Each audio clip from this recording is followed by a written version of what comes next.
টাকা দিয়ে কি পরিবারকে আসলেই খুশি রাখা যায়? প্রবাসীদের এই বাস্তব গল্পটি আপনার চোখ ভিজিয়ে দিবে।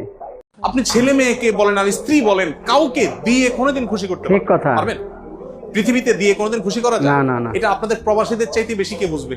কেউ বুঝবে না, না, কেউ বুঝে না। দেশে মানুষ এত ভালো বুঝবে না, আপনার এটা যত ভালো বুঝেন। জি। কারণ দিতে দিতে এমন দেওয়া দেয়। আমি এয়ারপোর্টে মাঝে মধ্যে দেখি প্রবাসীরা সব খোলা ধরে, গড়িটা খোলে, বাইক না নে, এই বাতিজা টাকা রইস, নে চশমাটা নে, আমি এটা নেই মনে পারি, আরে সানগ্লাসটা তুই রাখ। প্রবাসী। এরপরে দিয়ে আরেকটা টাকা রইস, পারলে প্যান্টের বেল্টে খুলে দিয়ে দেন, বাবা আমি একদম রসে মনের বেঁধে কথা। যাই, ওখানে যে আরেকটা কিনে নেব। হ্যাঁ, আমি প্রায় সময় এয়ারপোর্টে দেখি যে যেভাবে খোলা ধরে, আরে ভাইগনা, ভাতিজা, ছোট ভাই, বন্ধু সব টাকা রইস।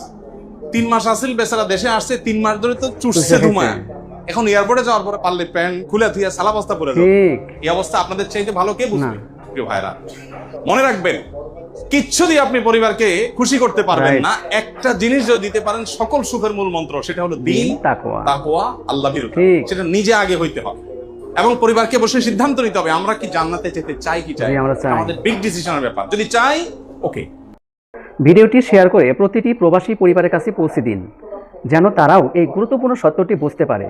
আপনার মতামত কমেন্টে জানান।